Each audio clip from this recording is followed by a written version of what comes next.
Hello everyone, कैसे हैं आप सब। आज हम पढ़ने वाले हैं 25 मोस्ट इम्पॉर्टेंट इडियम्स जो कि टीचिंग एग्जाम्स में आते हैं। हम उन्हें पढ़ने वाले हैं जो कभी ना कभी टीचिंग एग्जाम्स में आए हुए हैं या जिनके आने की संभावनाएं हैं। ठीक है, तो चलिए हम शुरुआत करते हैं। इनको हम पिक्चर्स के माध्यम से और बहुत ही ईजिली, बहुत ही जल्दी सीख लेंगे 25 मोस्ट इम्पॉर्टेंट इडियम्स को। और मेरा वादा है आपसे कि आप इसे फिर कभी नहीं भूलेंगे। तो चलिए शुरुआत करते हैं हम सबसे पहले इडियम्स की, जिसका नाम है कट ऑन आइस। अगर कभी आप ने आइसक्रीम पर कोई कट लगा दिया तो क्या थोड़ी देर बाद वो कट दिखाई देता है? नहीं ना। क्यों? क्योंकि आइस तुरंत ही मेल्ट हो जाती है और उस पर कोई भी असर नहीं होता। तो इसीलिए अगर आपकी बातों का असर किसी पर नहीं हो रहा है तो उसे कहते हैं cut on ice, had no influence on someone. Next देखते हैं हम डार्क हॉर्स। डार्क हॉर्स, अगर कोई चीज बहुत ही डार्क हो या डार्क हॉर्स हो तो उस पर कोई अलग स्पॉट आपको दिखाई देगा? नहीं दिखाई देगा ना। ठीक ऐसे ही a person full of mystery, अगर कोई ऐसा इंसान है जो अचानक एग्जाम में, जिसके बारे में, जैसे कि आप जब पढ़ाई करते थे तो आपका कोई ऐसा दोस्त हो जो बाकी एग्जाम्स में ठीक ठाक आप लोग को लगता हो, लेकिन अचानक जब बोर्ड का एग्जाम हुआ उसके स्कोर सबसे ज्यादा आ गया, आपने उसके बारे में ऐसा सोचा ही नहीं था। तो ऐसे पर्सन को कहते हैं डार्क हॉर्स। ठीक है, जो जैसे छुपा रुस्तम, आपने सुना होगा छुपा रुस्तम, जो अचानक ही दिख जाए। ठीक, तो a person full of mystery is called the dark horse. Okay, next dead to the world, Kumbhakarna. एकदम मोस्ट इंपॉर्टेंट वर्ड, मतलब इसके लिए सबसे इजी वर्ड यही है Kumbhakarna, dead to the world. एक बार सोने के बाद जिसे खबर ही ना हो कि दुनिया में क्या चल रहा है, या इसे कहते हैं घोड़े बेचकर सोना, fast asleep and unaware of things happening around him. जैसे अगर कोई सो रहा है, उसके आसपास क्या हो रहा है उसे कोई खबर नहीं है, उसे कहते हैं dead to the world. Next word है bite the bullet. Bite the bullet, यहाँ पर आप दो पिक्चर्स देख रहे हैं और आपको महाराष्ट्र में जो चुनाव हुए थे आपको याद आ गया होगा कि शिवसेना ने, जो कांग्रेस की बिल्कुल ही विरोधी पार्टी थी, उसने एक मजबूरी में कांग्रेस के साथ समझौता कर लिया। ठीक, अपनी मजबूरी थी उनकी, अपने कुछ वादों से, कुछ चीजों से उन्होंने, उसूलों से समझौता किया और दूसरी पार्टी से उन्होंने गठबंधन किया। ठीक है, तो एक्सेप्ट समथिंग अनप्लीजेंट, जिसको आप नहीं पसंद करते हो उसे भी एक्सेप्ट कर लेना कहलाता है bite the bullet. Next word पे हम आते हैं। नेक्स्ट वर्ड है इन द ब्लूज। अच्छा, ब्लू कलर जो होता है ना, वो हमेशा अक्सर उदासी के लिए बात की जाती है। ब्लू का मतलब होता है उदास, दुखी। जैसे कि अगर हमारी जो धरती है उसे नीला ग्रह क्यों कहते हैं? क्योंकि यहाँ पर पानी बहुत ज्यादा है। तो अगर आप पानी के अंदर चले जाएंगे तो क्या होगा? आपको वहां ऑक्सीजन नहीं मिलेगी, आप दुखी हो जाएंगे ना। तो इसीलिए कहते हैं फीलिंग ऑफ डीप सैडनेस और डिप्रेशन। ठीक, जब आपको बहुत ज्यादा डिप्रेशन हो तो उसे कहा जाता है इन द ब्लूज। ठीक, अच्छा, आउट ऑफ द ब्लूज का एक इसी से जुड़ा हुआ एक और भी वर्ड है, आउट ऑफ द ब्लूज। जब आप किसी परेशानी से निकल जाते हैं तो उसे कहते हैं out of the blues. Next word है पुल अ फास्ट वन। जैसे आप यहाँ देख रहे हैं पिक्चर में कि क्या है, लैपटॉप से किसी का पर्सनल डाटा चुरा लेना। ठीक है, तो किसी को धोखा देना कहलाता है पुल अ फास्ट वन। ठीक है, पुल अ फास्ट वन का मतलब होता है धोखा देना, किसी के साथ चीटिंग करना, play a trick. Next word है ग्रीस द पाम। ये तो आप समझ ही सकते हो कि अगर आप किसी को हाथ मिला रहे हो तो उसमें अगर चिकनाई आ जाए तो क्या होता है, हाथ आसानी से छूट जाता है, आसानी से हाथ मिला सकते हो। जैसे कि अगर आपको कोई काम कराना है और किसी को आप रिश्वत दे देते हो, रिश्वत को कहते हैं ब्राइब। अगर आप किसी को ब्राइब देते हो तो क्या होता है, वह काम आसानी से, वो जल्दी से कर देता है। तो इसीलिए इसको कहते हैं ग्रीस द पाम। ठीक, स्मूथली वर्क जब कराना हो तो उसे कहते हैं। टर्न टर्टर, अगला वर्ड है हमारा कंप्लीट ओवर टर्न ऑफ ए सिचुएशन। आप देखे होंगे, एक तो जो टर्टल का शेप होता है वह ऐसा होता है कि अगर वो एक बार पलट जाए तो फिर उसे दोबारा पलटने में बहुत टाइम लगता है और वो अचानक ही कभी पलट सकता है। तो इसीलिए टर्न टर्टर को कहते हैं कंप्लीट ओवर टर्न ऑफ ए सिचुएशन। आपकी कोई सिचुएशन हो, अच्छी अच्छी सिचुएशन चल रही हो और अचानक ही बैड सिचुएशन आ जाए, आपने सोचा भी ना हो और अचानक ही बैड सिचुएशन आ जाए, उसे कहते हैं टर्न टर्टर। नेक्स्ट वर्ड है बीट ब्लैक एंड ब्लू, किसी को इतना पीटो इतना पीटो इतना पीटो कि उसके नीले दाग पड़ जाएं और बाद में वही दाग काले हो जाते हैं। जैसे कि कहीं आपको अगर चोट लग जाती है तो क्या होता है, एक नीला धब्बा होता है और उसके बाद वो नीला धब्बा बाद में काला हो जाता है। या फिर फिल्मों में देखोगे ढिशुम ढिशुम वाली फाइटिंग, उस फाइटिंग में क्या होता है, नीले धब्बे पड़ जाते हैं, नीला हो जाता है वो, ठीक। तो उसे कहते हैं बीट ब्लैक एंड ब्लू, इतना मारो कि उसके निशान पड़ जाए। Black marks caused by beating hit, बहुत ज्यादा मार खाने की वजह से नीले निशान पड़ जाना। नेक्स्ट वर्ड ब्लैक सिक ड्राइवर। यहाँ के आप देख के पिक्चर देख के ही समझ सकते हैं कि अगर कोई पीछे बैठा हो पक पक पक पक पक पक पक, पक कर रहा हो और वह डॉक्टर ड्राइवर को डिस्टर्ब कर रहा हो, ठीक, इसी को कहते हैं ब्लैक सिक ड्राइवर।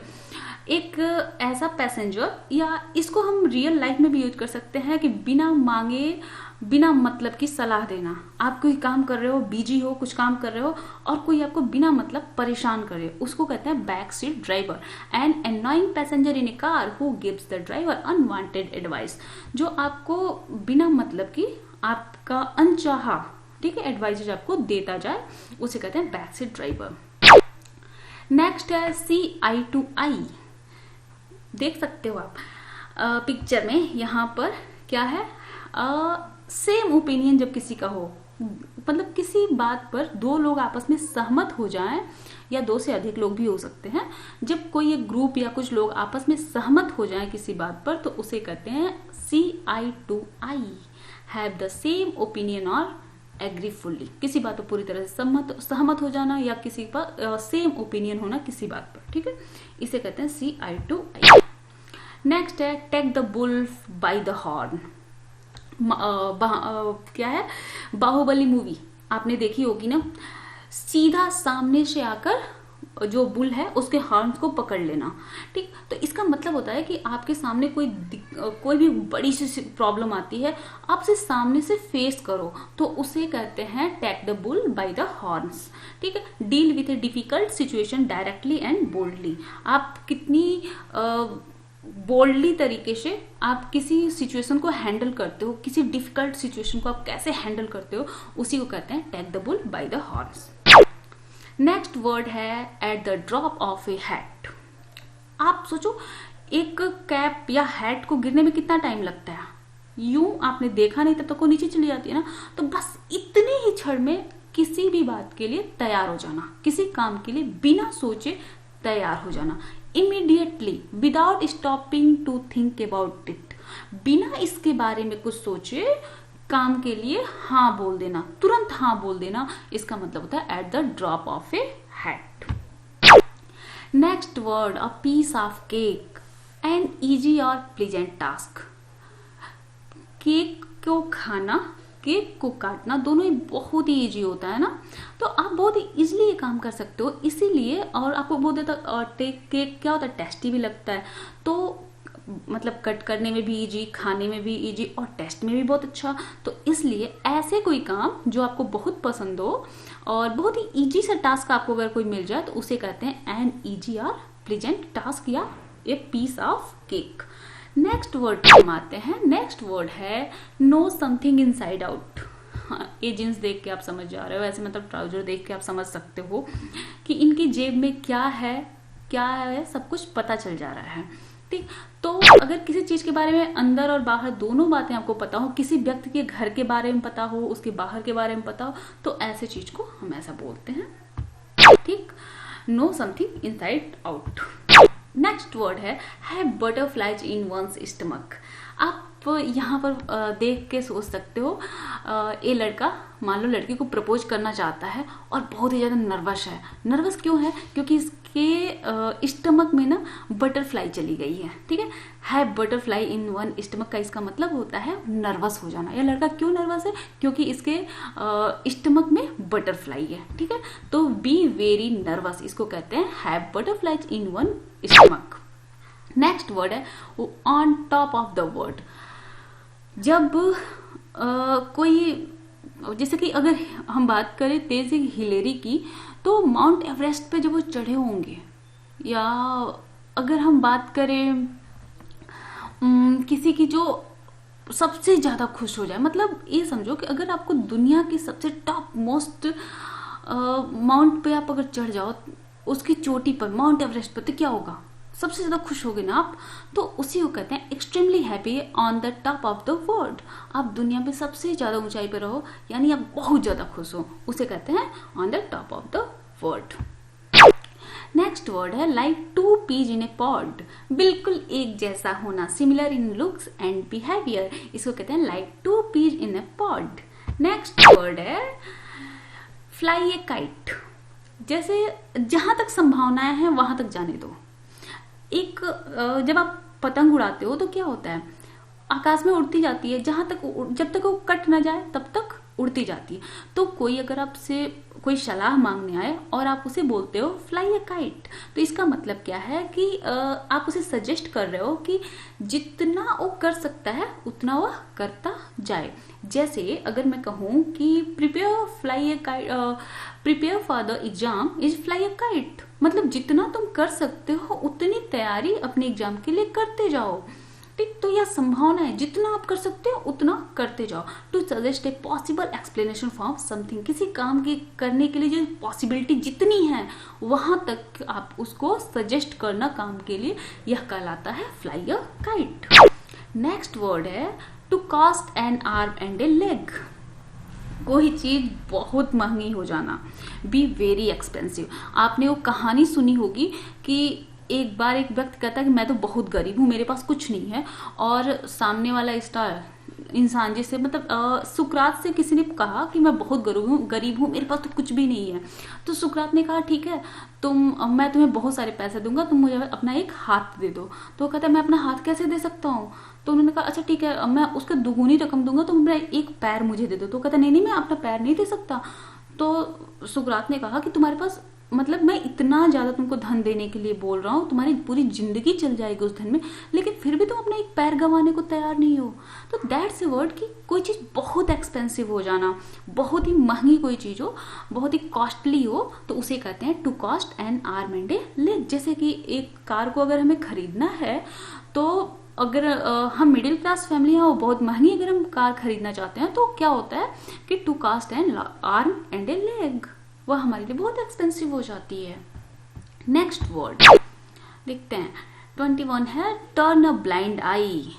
आंखें बंद कर लेना, आपके सामने क्या हो रहा है उससे कोई फर्क नहीं पड़ना। जैसे कि आपके सामने टीचर बोलते जा रहे हैं और आपको समझाने की कोशिश कर रहे हैं, और आपने टर्न अ ब्लाइंड आई, आपको कुछ सुनना ही नहीं है। ठीक, उसे कहते हैं ignore something and pretend you do not see it. आप ऐसे इग्नोर कर दो जैसे हमने तो उसे देखा ही नहीं। ठीक, उसे कहते हैं turn a blind I. Next word है फिश आउट ऑफ वाटर। एक मछली को पानी से निकालोगे तो क्या होगा? मर जाएगी ना। पोएम तो सुनी ही होगी आपने और पढ़ी भी होगी, बाहर निकालो मर जाएगी।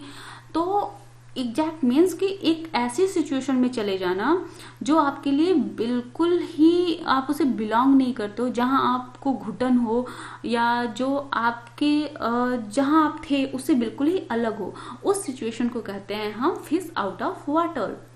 जैसे आपको एकदम ही एक ऐसे एग्जाम में आपको बैठा दिया जाए जिसके बारे में आपने कोई भी तैयारी नहीं की हो, तो उसे fish out of water.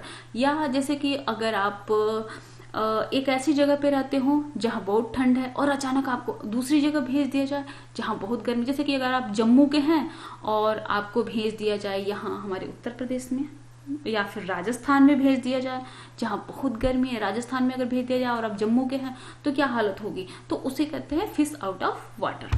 Next word है आई एम ऑल ईयर्स। देखो कान लगा के हम सुन रहे हैं भाई, तुम जितना कह रहे हो हमारी पूरा ध्यान हमारा तुम पे ही है, जो बोलना है बोलो। ठीक, इसको कहते हैं I am all years. You have my undivided attention, मतलब मैं पूरी तरह से तुम्हें ही सुन रही हूँ, किसी और को नहीं सुन रही हूँ, मेरा पूरा ध्यान तुम पे है। I am all years. Okay, next word कहते हैं हम एक ग्रे एरिया। देखो दो चीजें तो आप पहचान लेते हो, एक ब्लैक होता है, दूसरा व्हाइट होता है। ब्लैक जिसे आप निगेटिव कह देते हो, व्हाइट जिसे आप पॉजिटिव कर देते हो, लेकिन इन दोनों के बीच का एक कलर होता है ग्रे। कंफ्यूजन और कंफ्यूजन, बस यही होता है अ ग्रे एरिया, जहां पर आपके पास इतने सारे रास्ते हैं कि आप समझ ही नहीं पा रहे हो कि हम किस रास्ते पर जाएं, उसे कहते हैं a grey area. Something unclear, a situation in which you are not sure how to define और डील विद इट। मतलब बिल्कुल कंफ्यूजन वाली जब सिचुएशन आ जाए ना, तो उसे कहते हैं a grey area. Next word and last word है nip in the bud. Nib in the बड, किसी चीज को नष्ट कर देना। निप मतलब खत्म, खल्लास। निप इन द बड का मतलब होता है डिस्ट्रॉय इन द बिगनिंग। किसी बड का मतलब, बड जैसे पौधे का जो सबसे छोटा पार्ट जब निकलना शुरू होता है ना, उसे कहते हैं बड। किसी शाखा से मतलब स्टेम से जो कलिका निकलती है, जो बड निकलता है, उसे बड कहते हैं। ठीक है, तो जैसे बड निकला आपने उसे खत्म कर दिया, तो बढ़ नहीं पाएगा ना, खत्म हो गया हो। तो इसी को कहते हैं निप इन द बड। किसी भी काम को, जैसे आपने काम शुरू किया और काम पे ब्रेक लग गया, जैसे कि आपने अभी यूपीपीएससी का फॉर्म आया था, आपने फॉर्म फिल करने के लिए आप सोच रहे थे, तब तक कि फॉर्म चला गया, तो क्या हुआ? Nip in the bud, destroy in the beginning. I hope आपको मेरी ये वीडियो पसंद आई होगी, और अगर पसंद आई होगी तो please like, share and subscribe जरूर करना। Thank you.